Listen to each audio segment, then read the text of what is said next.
Good evening. So welcome to our fifth program in the World Affairs Council of Western Michigan's Great Decisions series that examines topics on world issues selected by the Foreign Policy Association.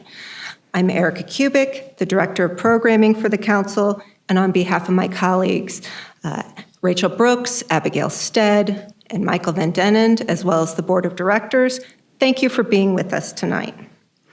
It's our mission to empower the people and organizations of West Michigan to engage thoughtfully with the world. To change the world, we believe one must first know the world. And you can learn more about what we do and who we are at worldmichigan.org. We're pleased to host the Great Decision series at the Gerald R. Ford Presidential Museum, and deeply grateful to the museum staff and to the Gerald R. Ford Presidential Foundation for this partnership and support. Thank you as well to the GRCC and museum video teams for their expertise enabling our live stream broadcast. We express our appreciation to WGVU Public Media and to the Community Media Center as communication partners. And now let me introduce our speaker for this evening. Ghaith al-Omari is the Rosalinde and Arthur Gilbert Foundation Senior Fellow in the Washington Institute's Irwin Levy Family Program on the U.S.-Israel Strategic Relationship and former Executive Director of the American Task Force on Palestine. He served as advisor to the negotiating team during the 1999 to 2001 permanent status talks, in addition to holding various other positions within the Palestinian Authority. In that capacity, he participated in various negotiating rounds, most notably the Camp David Summit and the Taba talks. After the breakdown of the Palestinian-Israeli negotiations, he was the lead Palestinian drafter of the Geneva Initiative, an official model peace agreement negotiated between leading Palestinian and Israeli public figures. Mr. al-Omari is a lawyer by training and a graduate of Georgetown and Oxford universities.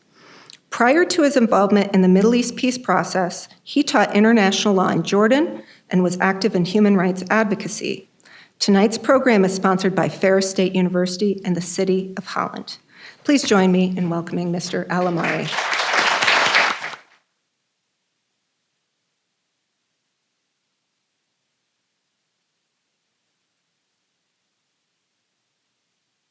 Hi, good evening. Do you hear me in the back? Excellent.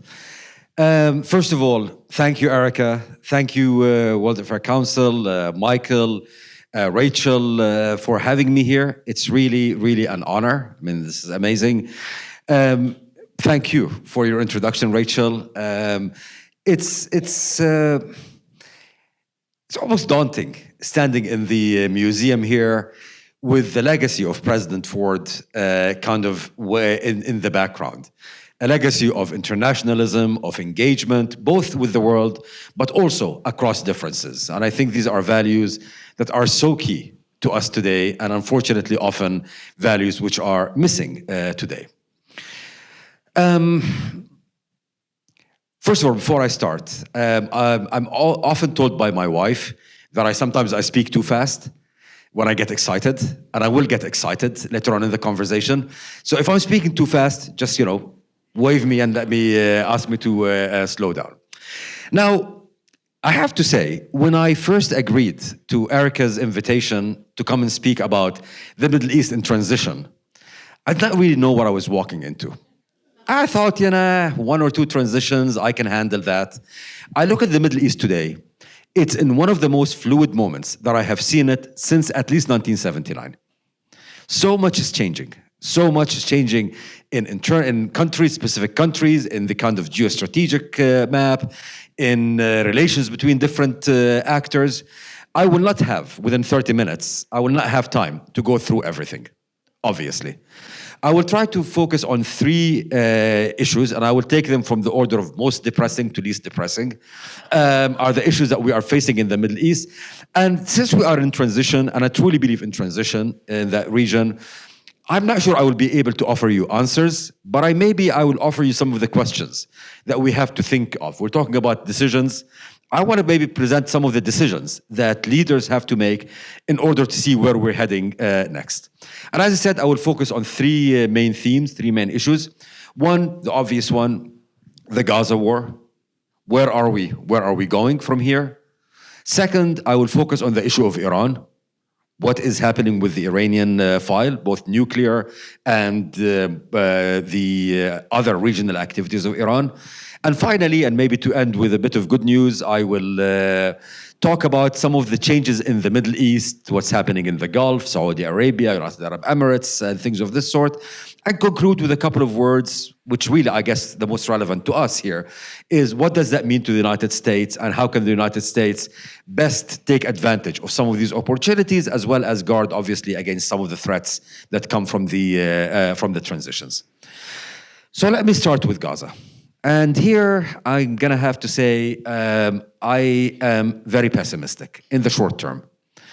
As all of you know, there is a ceasefire in Gaza, a ceasefire that was negotiated by the Biden team. President Biden basically announced the ideas that became a ceasefire back in May of last year. But it was pushed across the finish line by President Trump and his negotiator, Steve Witkoff. I think this is a case where both administrations deserve credit for what we have. Now, the ceasefire is one that is actually follows a very familiar pattern in diplomacy. Many of us as diplomats, as negotiators, when we have a very difficult problem set ahead of us, what we often choose to do is to basically say, okay, the easy parts, and by the way, just to be clear, when I say easy, this is the Middle East, so easy is very relative. But the easy part here is the question of what we call phase one in the deal. And this is something that did not require either party, Hamas or Israel, to make any fundamental strategic decisions. The deal with phase one, which ended last week, was about basically Hamas handing over some of the hostages that it took after the brutal terrorist attack of October 7th. And in exchange, Israel hands over a number of Palestinian prisoners. The difficult questions were deferred to phase two, which is where we are right now. And this is where I am pessimistic.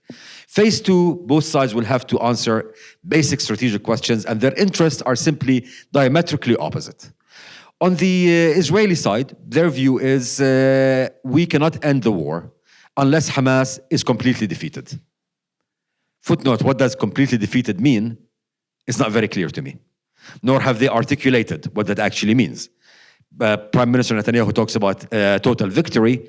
Nice slogan, translated to policy, it's not very clear what it means. But at the end of the day, they don't feel that the time is right to end the war until Hamas is out of the picture.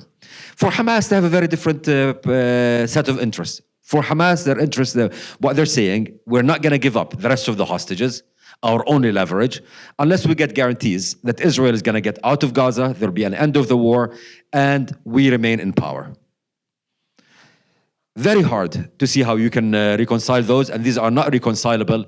And I fear, genuinely fear, that we are going to go into a resumption of the war very, very soon. And I'm fearful not only because I don't see what different Israel can do now that it has not done in the last 15 months to shift the direction of the war. I'm also fearful because wars do have a human impact. I will not dwell on the human cost of this war, enough to say that the Israelis remain traumatized from the atrocities of October 7th, and the Palestinians remain traumatized by the excesses of the Gaza war. Prolonging it will not help any of the two sides heal and to even start digesting the trauma that they went through. Be that as it may, I do believe that ultimately we're going into a resumption of the war. Yet, this war, like all wars, is going to end. No war lasts forever. Where I think we all failed, and by we, I include everyone in terms of the international community, is to plan of what to do once the war is over. What we call in Washington lingo, the day after. And here, everyone has failed. You know, I would go to Israel. I do that often, and I would talk to Israeli military and intelligence officials, and they have actually done a lot of a fair bit of planning in terms of the day after. Yet there's a political decision by the Prime Minister not to do integrated planning in Israel. So you have a lot of tracks of planning, nothing integrated, and therefore there is no Israeli plan for a day after. Netanyahu is doing this for his own political reasons. I can get into those in the Q&A. But basically, Israel has not, as a state, has not planned for the day after. But Israel is not the only one here that has dropped the ball. The Arab countries have also dropped the ball. I would go to Arab capitals, Riyadh, Amman, Cairo, etc., talk to officials and ask them, okay, what's your plan for the day after? And they will respond with slogans. We want a two-state solution. We want the Palestinian Authority to come and govern Gaza. Now, by the way, personally, I agree with those slogans. I do believe that the only solution to the Palestinian-Israeli conflict is a two-state solution. Again, happy to get into that in the Q&A. I do believe that ultimately only the Palestinians can govern Gaza and only the Palestinian Authority has the legitimacy to govern Gaza. Yet these are not answers to the very immediate, very complex problems that the war in Gaza presents. These require more concrete questions or answers. I would argue since last October, a few months ago, 5 months ago, we've been in a stalemate when it comes to where to move after the war. Enter Donald Trump. Trump comes and he presents this idea, I wouldn't call it even a plan, of the Riviera of the Middle East.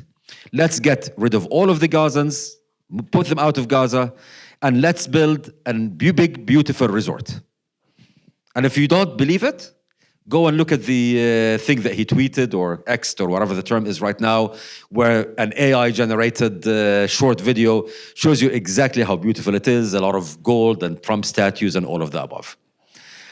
Now, on the merits of it, if you look at this idea on the merits of it, it's a terrible idea. It's a terrible idea from, in my view at least, from a moral point of view. You just don't move people like this. I'm a believer that if some Gazans want to leave for humanitarian reasons, and I'm sure many do, given the hell that Gaza is today, they should be allowed to leave. But moving people forcibly? No, there is something immoral about that.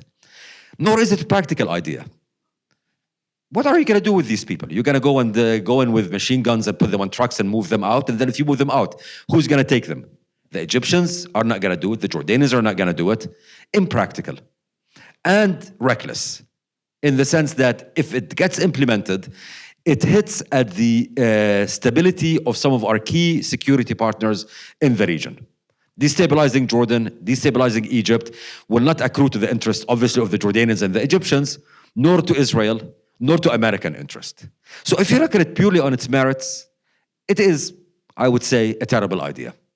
However, if you look at it as a negotiating tactic, it's actually producing some results. When President Trump said it, frankly, Arab countries got scared. And the same Arab officials who a month ago were basically giving me slogans are now talking in very specific, concrete terms of what they can do to counter this idea and to present their own real ideas for Gaza the day after. So much so that actually today, Arab leaders met in Cairo in an Arab League summit, and they produced some ideas of how to move forward. I have not read yet the final communique, it just came out. Yet, to my mind, for any plan for the day after Gaza to be meaningful and successful, it has to answer 4 questions. First question, what do you do about the physical reconstruction of Gaza? This, by the way, is the easiest question. Again, easiest in Middle Eastern terms. It's the easiest because this is a mechanical question. It's a question of funding, it's a question of machinery, hardware that moves rubble, builds buildings. As long as you give a realistic time frame, and a realistic time frame is not what we hear about 3 to 5 years, at least a decade, 15 years, this can be done. It gets very complicated when you get to the other issues, because these are political and security issues that have to be answered. And the first one is, what do you do with Hamas? My own view, there is no future for Gaza as long as Hamas remains in power. Obviously, Hamas remaining in power, directly or indirectly, and focus on indirectly because that's what Hamas is trying to do. The Israelis will not accept it, the US will not accept it, and most importantly, key Arab countries will not accept it. Countries like the UAE, United Arab Emirates, and Saudi Arabia have said, we will not put a penny in Gaza if Hamas is still in power. partly because they are against Hamas, but partly because they believe that if Hamas remains in power, it's only a matter of time till we get another war. And those countries are saying we're not going to lose our investment again in Gaza. So Hamas cannot be in power. However, Hamas probably disagrees with this position. Okay. So how do you deal with Hamas? How do you get rid of it? Using security means, using political means? Is there a space for integration of some members of Hamas, but not the top leadership? But this is the first set of questions, and it's complicated by the fact that within the Arab world, there is a lot of intra-Arab tensions. Some countries don't want to see Hamas. Others, like Egypt, believe that there is no realistic way to move forward without dealing with Hamas. Others want to support Hamas, like Qatar, and like Turkey, which is not an Arab country, but it's kind of part of the region. But that's the first set of questions. The second set of questions, or the third rather, is what do you do about security? The idea that the Palestinian Authority should come and take over security is a very nice idea. Problem is today the Palestinian Authority, which is the governing authority for the Palestinians in the West Bank, cannot control the West Bank. How can you expect it to control the infinitely more complicated issue of Gaza? I was talking to an American three-star general who covers these issues just last week. And he was telling me that his professional assessment, it takes 3 to 5 years to train Palestinian security forces to be up to speed and to be up to, staffing and capabilities and equipping to deal with Gaza. So who takes care of security in these 3 to 5 years? You want Israel out? Who's willing to come in? The obvious one is, okay, Arab troops come in. Easy for us to say, in the same way that we in this country don't want to send our kids to go kill and die in a foreign war. Arab countries don't want to send their kids to go and die, kill and die in an Arab war. So in a foreign war. So ultimately, we have to come to a solution with this. My own belief here is that the Arab countries, if they want Israel out, they're going to have to take the risk of going in and assuming some security control until the Palestinian Authority comes in. And the fourth question, which relates to this, is about the Palestinian Authority itself. Well, I do believe that ultimately the Palestinian Authority needs to come and take over Gaza. The Palestinian Authority today does not lack or does not have the credibility or the capability to govern Gaza. It's discredited. Its public does not trust it. 80% of the Palestinian public believes the PA is corrupt. That's 4 out of 5 Palestinians you will meet believe their leaders are thieves. Unfortunately, these are my former bosses, but that is what it is. So what are we going to do about reforming, rehabilitating, cleaning up the Palestinian Authority to make it a compelling, convincing governing body for Gaza? Traditionally, Arab countries used to come to the US and say, you guys deal with it. Somehow I don't see this administration having the attention span or the bandwidth to deal with this. So the Arabs have to come up and say, if you really want the Palestinian Authority to come in, you have to do the heavy lifting, including pushing the current president out of the way, dealing with issues of corruption, all these kind of issues. And this is where we are in Gaza right now. Today, no one has a plan. We have the beginnings of an Arab plan. They will present their proposal. Like any first proposal, it will be insufficient. That's normal. No one makes the first offer as their final offer.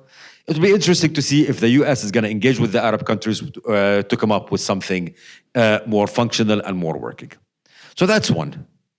Gaza, unfortunately, depressing, short-term, a tragedy. Long-term, I'm not sure where it's going to go. Slightly more uplifting topic is Iran. And it's uplifting, what they say, happiness is more than the absence of pain. The question of Iran is it is the absence of pain, so maybe it's not just happiness. What do I mean by that? Iran represents two major, let me take it a step back. Iran, in my view, is the biggest disrupting actor in the region. Willing to discuss it in the Q&A, but my view, it's the biggest destabilizing actor in the region. And it's destabilizing on two different arenas. One, Iran's nuclear program, which they claim is civilian. No way on earth is that the civilian nuclear program. The head of the International Atomic Energy Agency said recently, when you enrich 60%, there is no conceivable civilian use for 60% enrichment. That's only for weaponization. And the other question of Iran's use of proxies to project its power. Now, the good news, if I can call it good news, is that actually Iran right now is very vulnerable on both fronts. Many of you who followed the news would remember there was a couple of rounds of tit for tat between the Israelis and the Iranians, where the Iranians hit Israelis, the Israelis hit back, etc. The second Israeli attack was actually very significant in setting back Iran in strategic ways. In two ways. That attack basically destroyed Iran's Russian-supplied air defense system, the S-300s, destroyed the radar systems. Today, Iran's nuclear program is exposed to air attack. So the possibility of hitting it is there. It is a limited window because ultimately the Iranians will rebuild, but it's there. However, war is not, a picnic, as it were. War with Iran could be very complicated.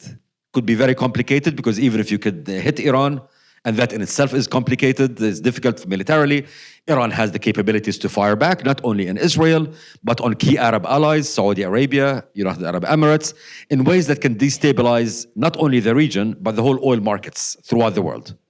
We will feel it here, in Grand Rapids, in Washington. So I think in this one, Trump's instinct is right. We have to start by trying to get a deal with the Iranians. I personally doubt that they will give up their nuclear program, but you have to try diplomacy. But for diplomacy to be credible, it has to be backed by a credible threat of the use of force. Sometimes the best way to avoid a war is to make it clear that you are ready to go to a war if you need to. And this is a balance that is not very clear to me how we're going to strike at this moment. On Iran's regional destabilization, I also see some good news here. Iran tried to use the October 7th and the Gaza war as a vehicle to project its power. It really activated its proxies, Hezbollah in Lebanon, the Houthis in Yemen, some of the militias in Iraq, etc. Well, to put it in technical terms, the Israelis really whacked them. Hezbollah has been not only decapitated, it's been drawn and quartered. It is a fraction of what it used to be. Its missile capabilities have been definitely reduced. It is certainly not out, but it is down.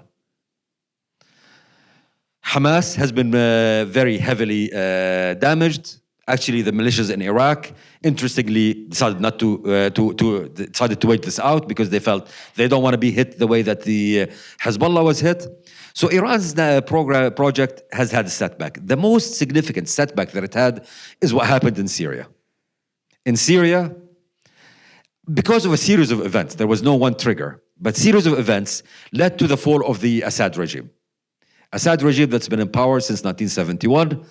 And I have zero sympathy for the Assad regime. I'm shedding no tears. This is a brutal regime that killed its people in the most heinous, awful ways possible.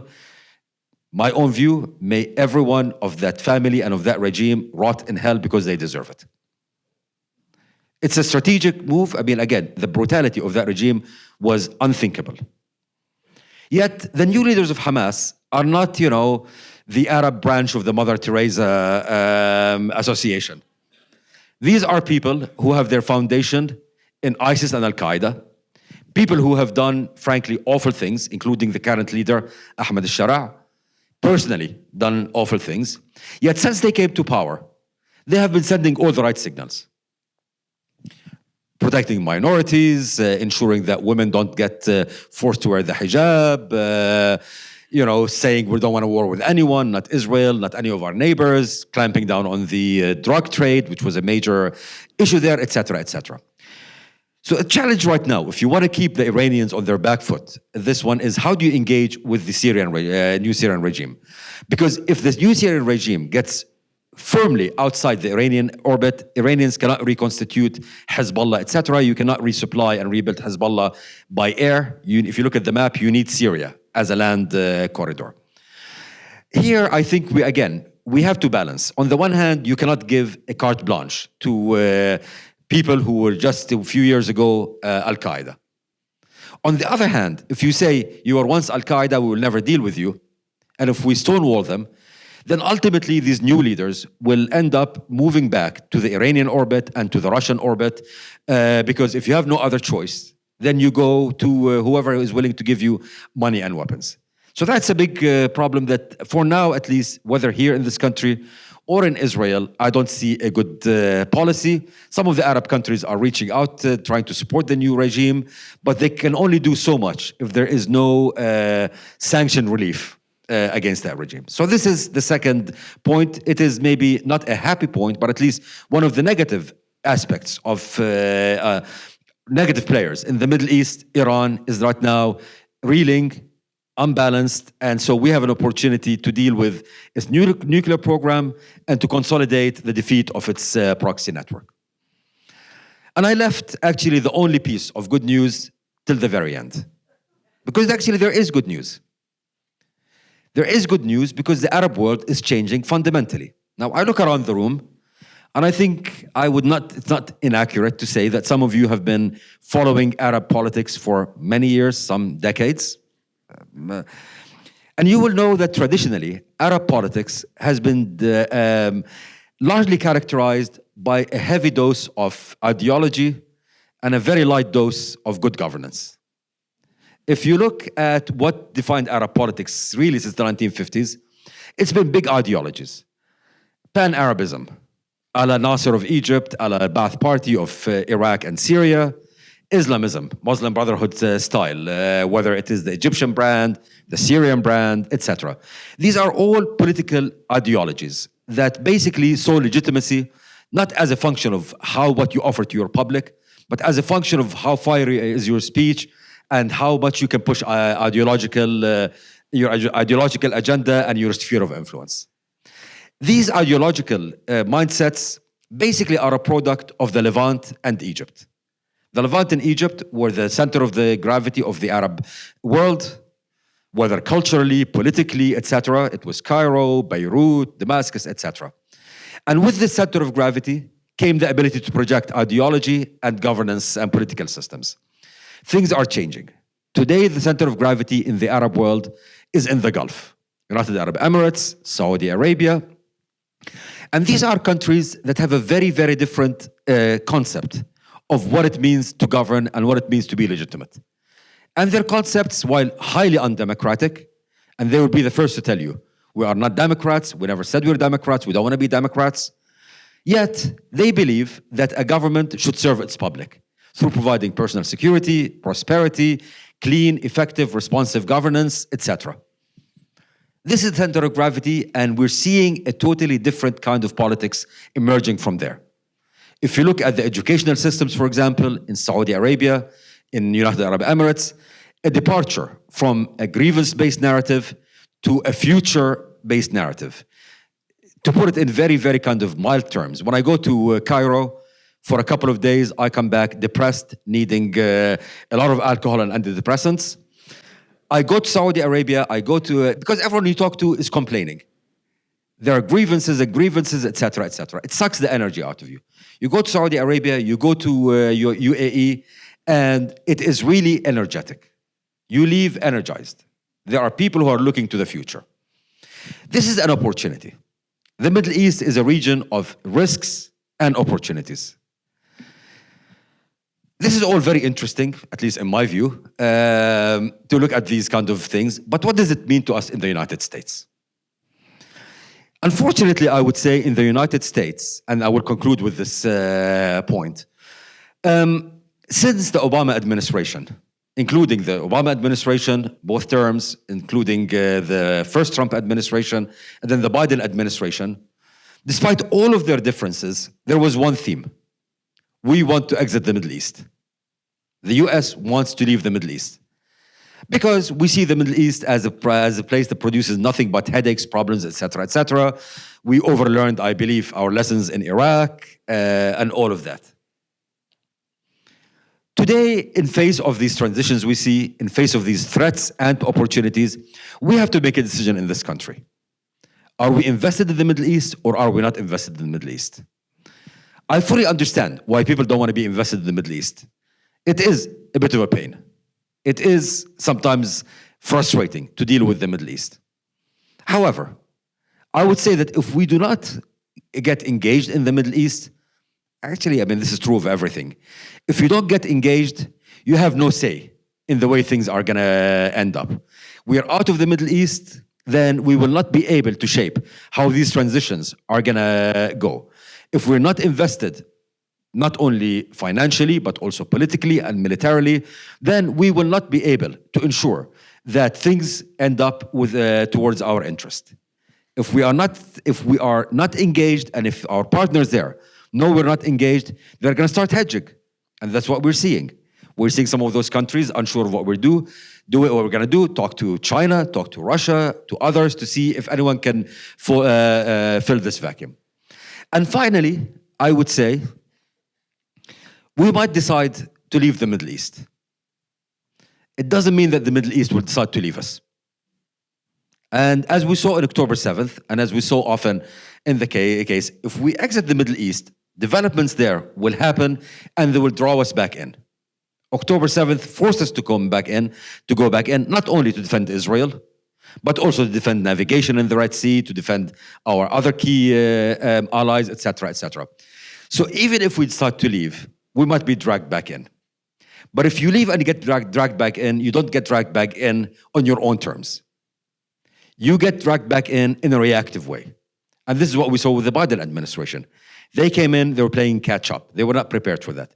So today, this is, we're talking about big decisions. Today, the big decision, without which none of the above, none of the issues that I mentioned, Gaza, Iran, shifts in the Arab world, none of them can be shaped to our interests unless we decide whether or not to get engaged in the Middle East.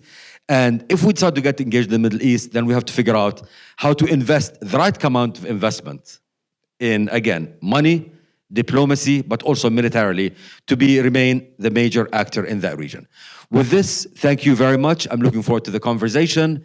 I always say, look, I mean, I've been doing this business for around 30 years.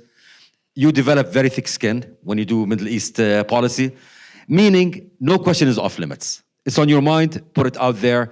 I really would love to have this conversation. Thank you again. Thank you, Ghaith. Ghaith, thank you very much. Fascinating, huh? He really has a handle on some of these issues and can start the conversation off well. I'm Michael from the World Affairs Council. Erica and I will have microphones. You know our house rules. Ask your questions respectfully and succinctly. And so we can get as many questions in as possible. And Ghaith says, anything's fair game. So let's get that started. You said the mood or attitude in the Middle East has been changing to one more forward-looking. Mm-hmm. What do you attribute that to? I attribute it to a number of factors. One is actually the failure of the old ideologies. I mean, if you look at the Arab Spring, what we saw in the year 2011, maybe up to 2015, these public revolts. These were public revolts against the failure of an ideological system. People, when they took to the streets in Tunisia, in Egypt, and elsewhere, if you look at their slogans were not about liberating this and liberating Palestine and ending imperialism and all of these kind of, nice things that a lot of campus activists like to talk about here. Their slogans were about, we want bread, meaning the economy, we want freedom, we want social justice, meaning equality before the law, etc., etc. So the failure of these systems basically created this first pushback. This was followed quickly by the Muslim Brotherhood coming and taking over. The Muslim Brotherhood self-destructed in a very, very short time. A lot of big slogans, no actual plans of how to move forward. The space, the playing field was suddenly empty. This gave the chance to the Saudis and the Emiratis to come into the game. The Gulf in particular is an area that was seen traditionally, and I would say very condescendingly and insultingly, by other Middle Eastern countries, was seen as basically, these are a bunch of Bedouins who have a lot of money, they're an ATM. And again, I mean, this was the attitude. Well, those Bedouins spent the last 30 years, 40 years going to excellent universities, building amazing infrastructure, building wonderful, private sector, etc., etc., etc. When the old players got moved out of the way, those countries have come to their own and came and occupied this particular space. So this is, to me, what I attribute it to. And I find it very interesting. Look, in the Arab world today, we're talking about transition. We're still in transition. Some countries are there. Some countries are trying to get there. Other countries are fighting, trying to get there. Egypt, for example, still believes it's the center of the universe and cannot concede to the Saudis and to the Emiratis. And we see this in intra-Arab politics. The most encouraging, factoid, as it were, when it comes to this, is looking at something. There's a UN series of polls that's been going on for the last maybe 20, 25 years, called the Arab Barometer. One of the questions they always ask to Arab countries, to the respondents is, do you want to emigrate out of your country? A majority of Arab youth want to immigrate. The second question is, where do you want to immigrate? Until 10, 15 years ago, everyone would say, London, Paris, New York, the West. 15 years ago, it started changing. Today, most young Arabs who want to immigrate don't want to go to the West. They want to go to Abu Dhabi, to Dubai, to Saudi Arabia, because these are countries that are creating models that are culturally relatable.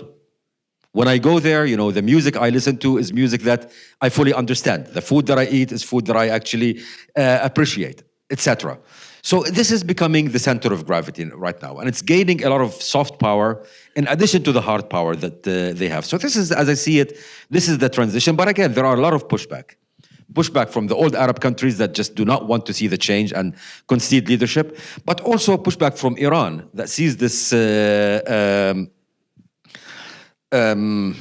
change as threatening the Iranian regime. A very interesting, little story. Make of it what you will. A year or so ago, as one of the Saudi soccer teams, I mean, if you know, in that region, soccer is the big sport. One of the Saudi soccer teams who had just contracted a guy called Ronaldo, who apparently is a big soccer guy. I don't know soccer, but people tell me he is like, the Tom Brady or whatever the equivalent is here. So they go and play a match in Iran. And they enter the stadium, and in the stadium, the Iranians have the bust of Qasem Soleimani. Qasem Soleimani was the head of what is called the Quds Force, part of the Iranian IRGC, their military, etc., killed by the US a few years ago. And the Iranian soccer fans who were there were so angry and went and they basically broke the bust of Soleimani and saying, look, the Saudis are bringing us Ronaldo and you're bringing us Soleimani. So this model is actually threatening some of these countries. So there's a lot of pushback against this model. And this is one of the questions that we as a country need to come and engage. Because these countries, I drew a very rosy picture of some of these countries. They're far from perfect. We all remember the killing of that journalist, Jamal Khashoggi, someone that I knew personally. We remember this stuff. So it is not perfect. But again, if we engage, we can help direct, push, hug those people in the right direction in ways that ultimately can help us and maybe help them also avoid some of the excesses that they have done. If we remain unengaged, guess who's going to come in? The Chinese, the Russians, and others. And let's just say that I would rather have an American influence on the Saudis rather than a Chinese influence on the Saudis. I wonder if you could comment on the possible relationship between Saudi Arabia and Israel and how that will affect the Middle East. Oh, I certainly can.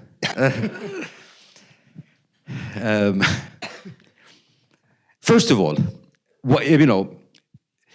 maybe some background. We all know, we've seen the news. Saudi Arabia and Israel had been in conversation before October 7th to reach a Saudi-Israeli normalization. This is a building up on the momentum created by the Abraham Accords, which under the first Trump administration were signed between Israel and three Arab countries, UAE, Bahrain, and Morocco.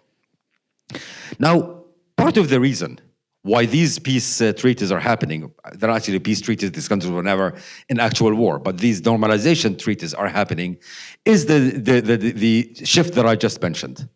These countries no longer look at the Middle East through an ideological lens in which Israel is anathema. They look at it from a basic national interest lens. Regional integration is good for business, is good for stability, etc. That's what's driving them. Before October 7th, there was a narrative in much of the Arab world, and this is what we saw in the Abraham Accords, that the Palestinian issue is passé. Yeah, that's yesterday's problem. And there was always a sense, and I heard this when I used to talk to officials in the Gulf, that even if things flare up between Palestinians and Israelis, it's a containable local conflict. Let the Israelis and Palestinians fight it out, what do we care? Well, October 7th has shown that this is absolutely inaccurate. Inaccurate on two fronts, on two levels. One level, the fact that this could easily spilled over. Was started as a local conflict, ended up with, the Houthis closing the Red Sea to navigation. 30% of navigation of the world suddenly came to a halt. Destabilization of Jordan, threats against Saudi, etc. Suddenly those countries realized, we cannot ignore the Palestinian issue. Secondly, the Gaza war has created a degree of affinity between young Arabs to the Palestinian issue that was not there a year and a half ago. I remember I was in Saudi Arabia, when was it? May of last year, last time I was there, having dinner with a bunch of people, including this young woman who is the poster child for the new Saudi Arabia. Perfect English, stylish, she was waiting for a visa to go to Shanghai to open up a branch of the business that she founded, which is about clean energy. And she loves Mohammed bin Salman. She said, without him, I would still be stuck at home, unable to drive, let alone have a business, blah, blah, blah. So I asked her, okay, great, fantastic. What do you think about the normalization with Israel? She said, before the war, I didn't care. Before the war, this was my parents' problem. What do I care? After the war, after the images that they're seeing coming out of Gaza, she said, I will never forgive the Israelis. A new generation has suddenly become activated with this conflict. Still, I do believe that the Saudis want normalization. That's what I'm hearing from very senior Saudis that I talk to regularly. The Israelis want normalization, but the conditions have become much more complicated. Already it was complicated. It was a three-way deal. Saudi-Israeli normalization, but the Saudis, what they really wanted was a defense treaty with the United States. Today, it's very hard for me to see the Senate agreeing to anything. For a treaty, you need 67 votes. Yeah. Look at the Senate and tell me, can they agree on anything? Can you get 67 votes to agree whether it's day or night outside? So this is becoming very, very difficult. But also, I think for the Saudis, because of what I just said, the issue of the Palestinian issue, which was really just a footnote before October 7th, has become a priority. I do believe with time, though, we will get to Saudi-Israeli normalization. I do believe that it can be used as a bridge towards building an end to the Palestinian-Israeli conflict. If we can go to the Israelis and say, get a peace with the Palestinians. By the way, once the Palestinians get their act together, because even I, as a Palestinian today, would not go into peace with the Palestinians when they're so divided, so dysfunctional, etc. But if the Palestinians get their act together, the Saudis can come and say, Israelis, solve the issue with the Palestinians and you will get peace with us. And if you get peace with the Saudis, then the floodgates will open. Every other Arab and Muslim country will come in. So it can be very transformational, but it requires decisions by the Saudis themselves, from us here, in terms of how much we're going to engage and invest with the Saudis, and by the Israelis, in terms of how much they're willing to move towards resolving the Palestinian-Israeli conflict. I have a couple of questions regarding negotiations on governance and security in the case of a two-state solution. How do you believe that the concept of a Palestinian right of return will affect the negotiations? And as well, how could we expect Palestinians to react to the possibility of a governing authority other than Hamas in the case that Hamas contributes to a peace? Okay. Let me start with the first one, which is the easier one. There can be no peace if there is right of return. Full stop. A peace deal would require the Palestinians and the Israelis each to make one core concession. On our side, we have to accept there is no right of return, and that's for a very basic reason. Israel was created for only one reason: to be the homeland of the Jewish people. Okay? The Jewish connection to the land is very deep. There is no denying it. Jewish experience throughout history had taught Jews, if you don't have a state, you will remain vulnerable. And history has not been kind to the Jews. They need their own state to protect themselves. And frankly, they need their own state as well to be able to express their national identity through the way that they relate to, national symbols, national identity, etc., etc. Have the right of return, meaning the return of some 10 million Palestinian refugees to Israel. Israel is no longer a Jewish state, and therefore no state can be expected to sign its own death warrant. So this is the major concession that we have to give. The major concession they have to give, the Israelis, is to accept that Jerusalem has to be divided. No division of Jerusalem, no peace with any Arab states. Now, these issues of Jerusalem and refugees are very complicated issues. Not the practicalities, by the way. In terms of the practicalities, we can easily find solutions. This is one of the most overstudied, overanalyzed, over-negotiated conflicts on earth. We know the practical solutions. Yet both of these issues are actually of great symbolic significance to both peoples. These are almost part of the identities of both peoples. Anyone who's familiar with the Jewish faith, let alone Zionism as a movement, will know that, Zion is a mountain in Jerusalem. Jerusalem is a key part of the Jewish faith and the Jewish identity. So when I say you have to divide Jerusalem, it's not only a classical sovereignty diplomatic issue. No, you're asking them to give up a big part of their identity. Similarly, for us, the issue of refugees, the issue of the right of return is not only a physical, practical demand, it's part of our identity. This is how, modern Palestinian identity was formed in 1948, and a big part of the experience is the experience of displacement in 1948. And therefore, we have to also rewrite our own history. None of these things are difficult, are easy. Unfortunately, in the negotiations, and I think this is one of our biggest mistakes as negotiators, Palestinians, Israelis, as well as the world that was helping us, is that we never truly dealt with these intangibles. We never dealt with them head on. We never sat down and said, you know what? As a Palestinian asking you as an Israeli to divide Jerusalem, I know it's very hard. And would it be easier if I go to you and say, publicly, I know your commitment to the Jerusalem, I know what it means to you, and I know how much pain you are going to incur when you make that concession. Sometimes acknowledging someone's pain makes it so much easier to make painful decisions.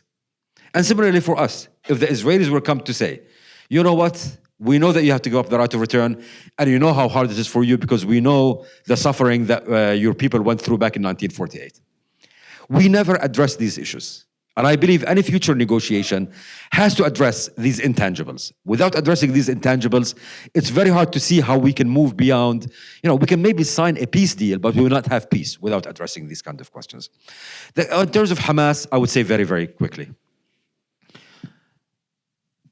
It'd be an exaggeration to say I have no problem with Hamas, but I can live with Hamas if Hamas meets certain conditions.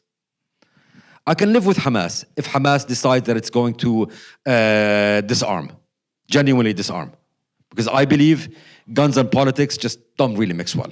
Don't believe me, look at Hezbollah in Lebanon, look at so many other experiences in the region. I can live with Hamas if Hamas says, I believe in a two-state solution. Ultimately, if it says, Our objective as a Palestinian state is to be a state next to Israel.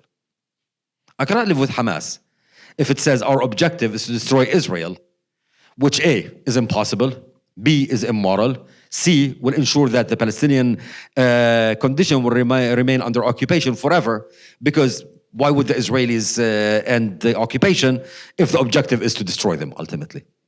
So if Hamas meets these conditions, I can live with it. I will never vote for him. There will always be my political foe. However, Hamas so far has shown no indication whatsoever that it's willing to do that. And until it does that, I believe it has no place whatsoever in the future of the region. It's a spoiler that has to be dealt with like any spoiler has to be dealt with, a combination of security means to deal with their terror activities, but also the importance of creating a compelling alternative to Hamas. You know, I'm often reminded when I talk about Hamas of that old dad joke. If you're being chased by a shark, you don't have to swim faster than the shark. You have to swim faster than the next guy. And in this particular case, the next guy is the Palestinian Authority. As I said, corrupt, inefficient, unpopular. Unless you can create a compelling alternative to Hamas or something like Hamas will always emerge. We've got that I want to ask you. First would be, do you have some advice for the Trump administration? You know, going into a pretty complex situation, what advice would you give them? Second question, looking at some of the discussion of ideas for the future of Gaza that's coming from the Trump administration, what's your sense of how these ideas of a resort are impacting the Palestinian people? I mean, look, it's a very difficult question. I mean, we talked about transitions. The title of this talk is Transitions. I have not addressed the biggest transition, what we're having here in this country. Today, one of the challenges, I actually cannot tell you what the Trump administration stands for, because I see two very different strands in this administration. I see some who are coming basically from the traditional foreign policy world. You might agree or disagree with their positions. At the end of the day, they won the elections and, they get to rule. People like Rubio, State Department, people like Waltz at the National Security Council, and some of the others. These are people who actually believe that America has a role in the world. You can debate with them, whether you agree with the role, whether you agree with the methodology, etc. But these are people that you can engage in a conversation basically on the same grounds. But there are voices in the Trump administration that actually are purely isolationist. Voices that do not want the United States to play a role in the world. Voices that, in my view, believe that we can still get the advantage of being the world's superpower without acting like the world's superpower. Very transactional in ways that that basically might make sense in the very, very short term, but take no account of the complexity and the interdependence of the international system. So the first piece of advice I would give to the Trump administration, figure out who you are. And until that happens, very hard for me to give them advice, more importantly, obviously, because who cares about me, very hard for foreign leaders to come and engage this administration. The most common question I get from Arab leaders, Arab officials who talk to me, and I've been getting a lot of calls from the region in the last few weeks, is who do we talk to in the Trump administration? Is it those guys or is it those guys? I have no answer. 2, once you figure out who you are, make sure you have the right staff. Sounds very, very petty, right? It's not. If you do not have people who know the region, this is a complex region, okay? I mean, if you leave anything from this talk, leave with the sense that this is a very complex region. If you don't know it, there are so many pitfalls that you are bound to get into. So make sure that you have staff that are right. And in this regard, one of the beauties, I think, of the American system, what makes it so flexible, robust, etc., is the fact that we have this political appointee system where people who represent the view of the president are in government. However, the backbone of the system are the professionals. If you got the State Department if you got our international community, our intelligence community, if you start removing some of the tools of power that we have, like USAID, like our alliances, whether it's cross-Atlantic or other alliances, if you deny yourself the tools, then you're not going to be able to be effective. So these may sound like very, very basic questions, but these are the things that are right now on my mind. Figure out who you are, staff up, and do not destroy your own tools, whether tools of influence or tools of decision-making. The Trump ideas, honestly, they're not really creating any, among the Palestinian public, they're seen as so outlandish that no one is really taking them too seriously. And frankly, for the people of Gaza today, let's just say they're worried more about where is the next loaf of bread is going to coming from, and where is the next bomb not coming from. That's really on their minds. No one's really thinking about it. The one thing that had an impact on is the Palestinian Authority itself. We saw the Palestinian leader, Mahmoud Abbas, try to kind of react in a positive way by making some because he knows that he will be under pressure to reform. So he's trying to preempt it by doing some very cosmetic issues. And a key question for us in the United States here is, as we engage with the Palestinian arena, is do we know it enough to know what part is bluff and what part is serious? Again, I say this because, I know some of the folks in the administration. These are very, very good folks. But unless they are properly staffed, they might be missing some very nuanced things that you will miss unless you are a deep expert on the topic.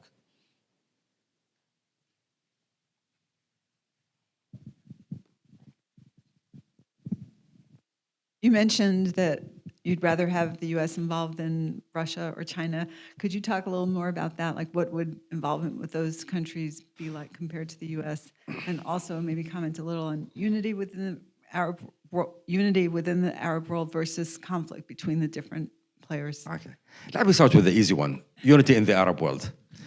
The biggest lie in modern history.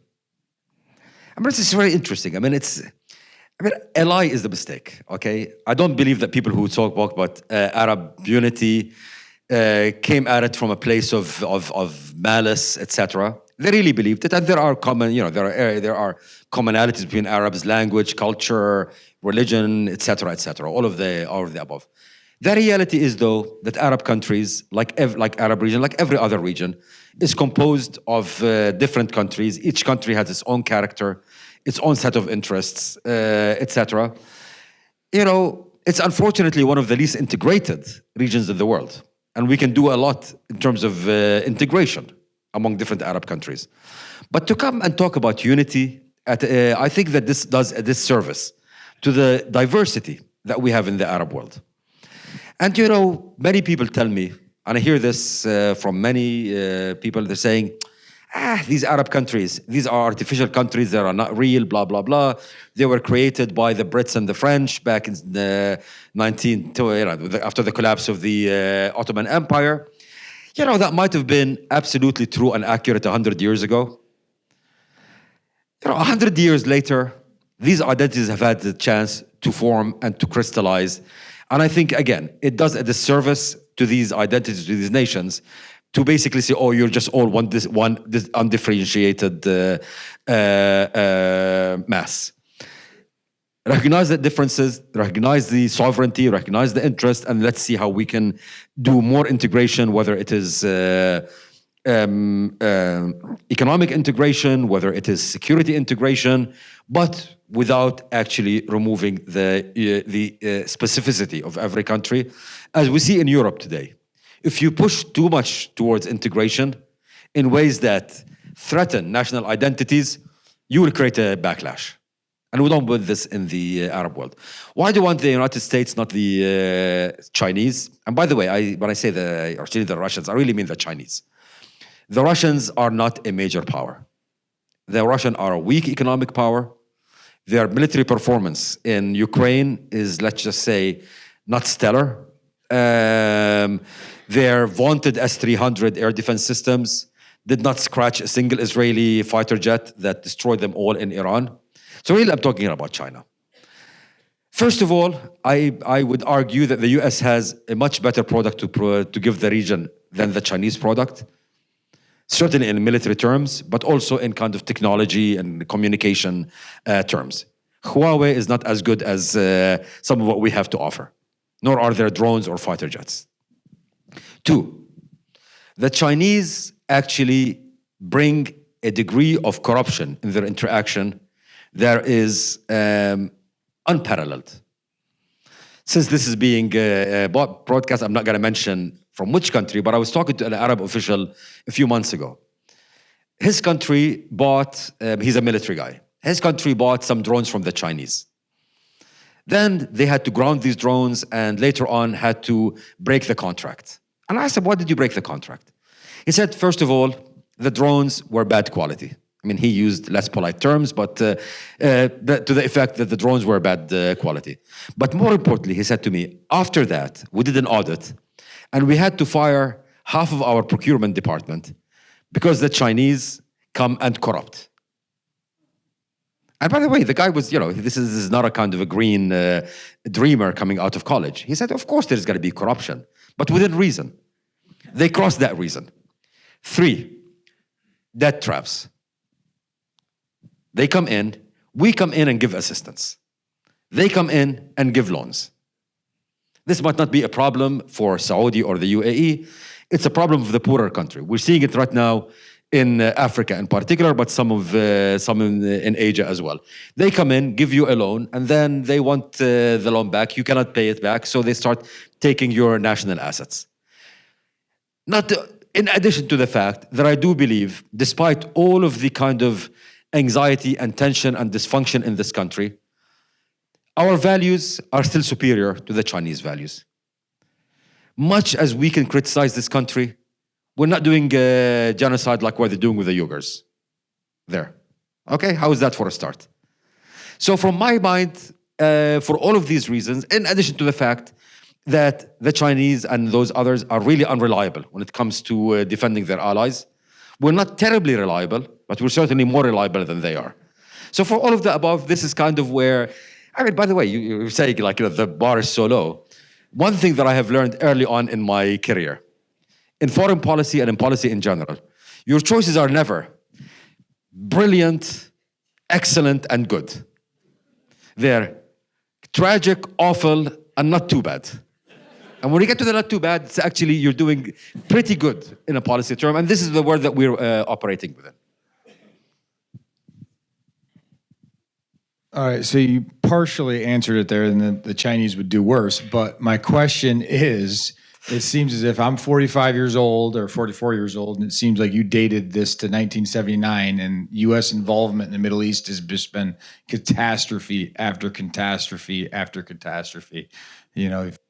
Iran-Contra, the CIA funding bin Laden, and obviously 9/11, weapons of mass destruction. You mentioned Syria is being controlled as we speak by al-Qaeda and bin Ladenites, who we should forsake for obvious reasons, yet you want more American involvement. Is there any reason to expect American involvement there to have any good repercussions at all, aside from then the Chinese and Russians won't be there?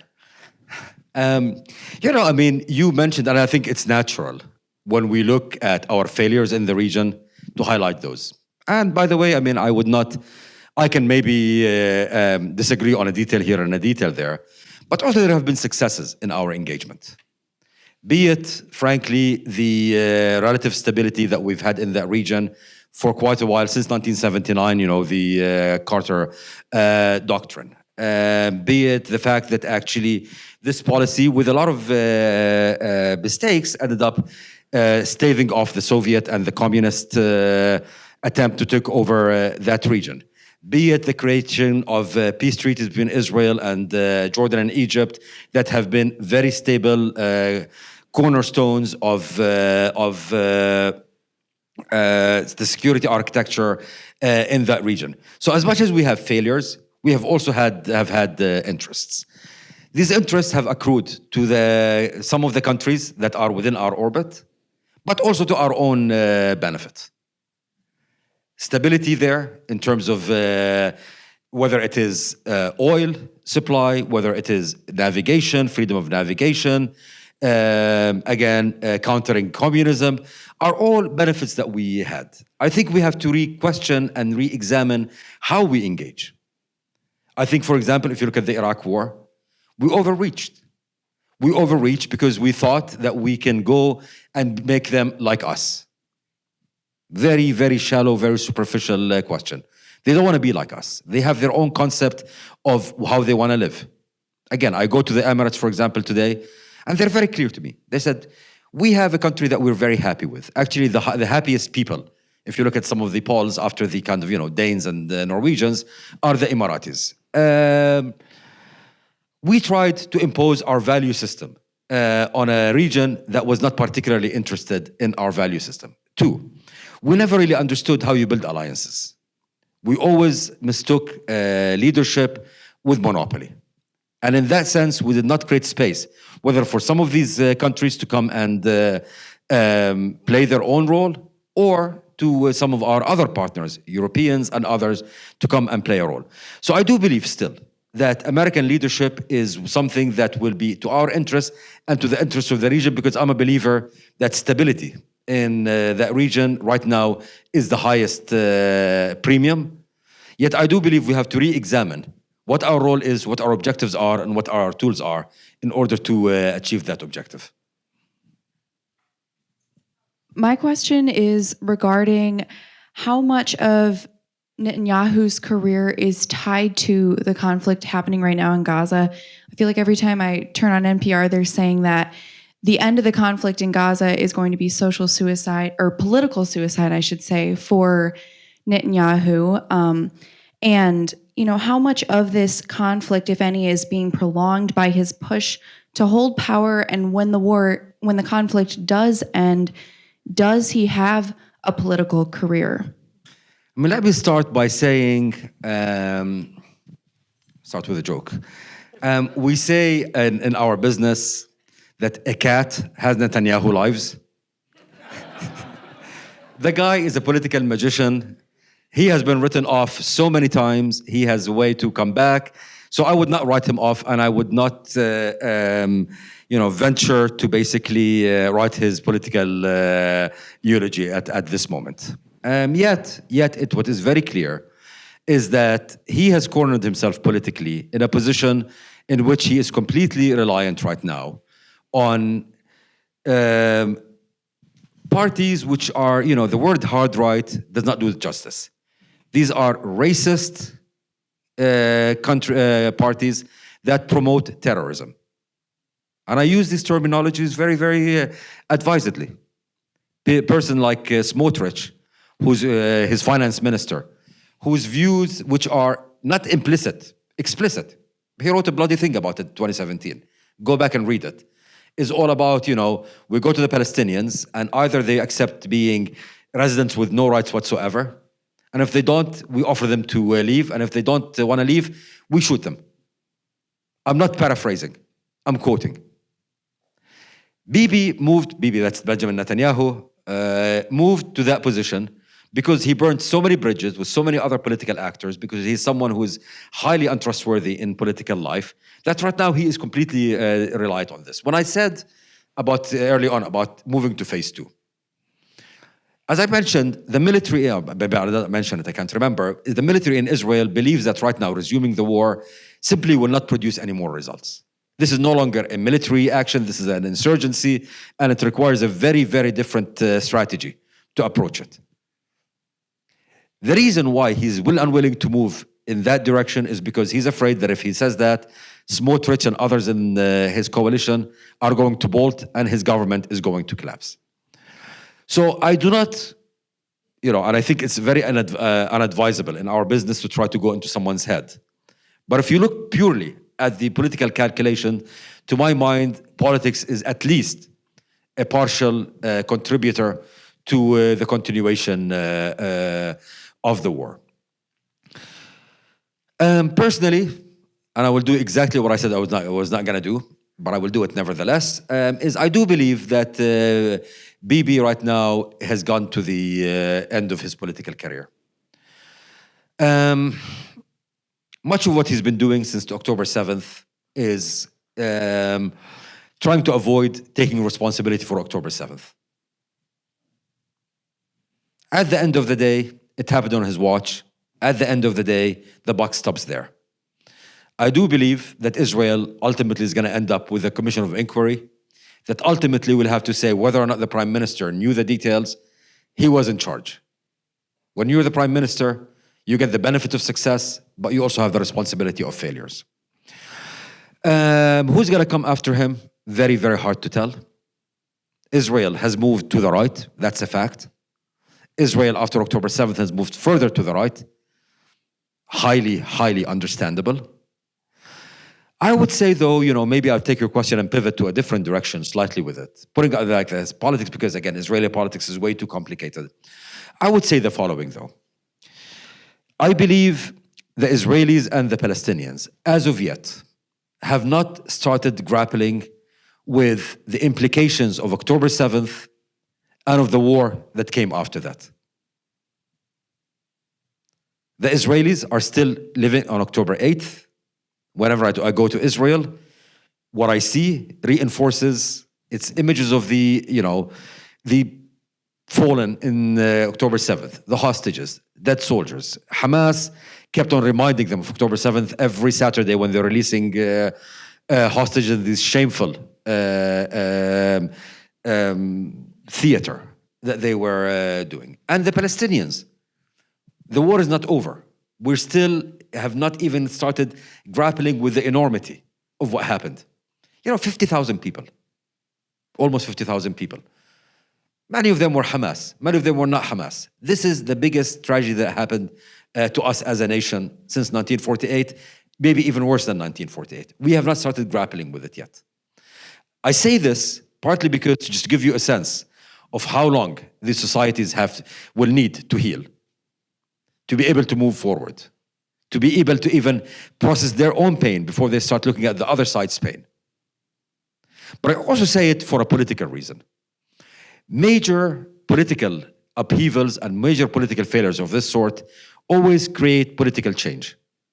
You look at the trajectory, for example, of Israeli politics. 1973, the failure in the Yom Kippur War, the Ramadan War, as we call it, basically led to the break of the monopoly of the Labour Party on Israeli politics and the rise of the Likud as a ruling party.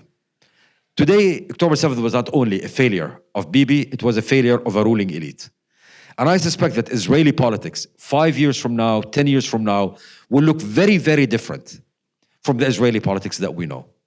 We also have to go through our own internal thing. Unfortunately, and I say this is really unfortunate, we have yet, as Palestinians, and I would say even as a wider Arab community, gotten into any serious major public conversation about the morality of what happened on October 7th. Many people are criticizing October 7th as, unwise, wrong, it brought disaster on us. We are yet to internalize and come to grips and debate, is it moral to go into someone's home and kill them in their bedroom? So all of these questions have to be grappled until they're grappled, and once they're answered, they will produce major shocks in these systems. Initially, I will see a hardening of positions, but give it 5, 6, 7, 8 years, it can go in very, very unpredictable places that I today cannot even start guessing where they go. Hello. Thank you for your time this evening. I have a two-part question. So from your perspective, who is Iran's number one enemy? And then the second part is President Trump has started negotiations with Russia to be the mediator for Iran's disarmament of nuclear power. Wondering what your thoughts are on that. The second one is one that it's quite easy. You don't bring an Iranian ally to be the mediator when it comes to Iran. Russia has been dependent on Iranian drones in Ukraine. Russia has been the supplier of a lot of military hardware, technology, as well as intelligence to Iran. Let's just say this is not the kind of mediator I want to come and convince Iran to start behaving, let's say, responsibly when it comes to that. I think it's a disaster. I think it's a huge, big mistake. And I do hope that, again, once things settle, because I know, people like Rubio, people like Waltz would be very uncomfortable with this. And once you have a process, it's very hard to see how the professionals in our system would recommend going in that direction. Iran's biggest enemies, I mean, I wouldn't actually phrase it in this term, because there are a lot of enemies. You know, Israel is obviously a big enemy, and one that has imposed a lot of cost on Iran. Saudi Arabia is a big enemy, and the enmity goes even before Islam. You know, a lot of people talk about the Sunni-Shia divide. I think that's wrong. The Arab-Persian is even older and deeper. But this is, I think, the framework I would use is very different. It's quite different. I would look at the framework, the analytical one today. I would say Iran represents a certain way and a certain vision of how do you project power and how do you achieve national interest. And from their perspective, instability and destabilization is how you achieve your national interest. And it has worked for them. Whenever there is something unstable, they come in, insert themselves, and become more popular, become stronger. Think Lebanon, a failed state but by name. They come in, they have a foothold.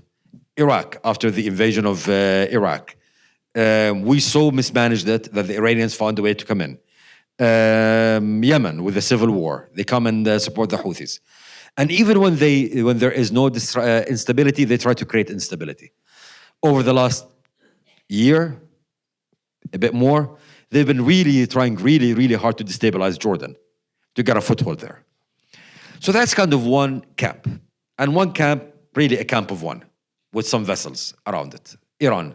The other camp is a camp that sees that their national interests are being served through stability and integration.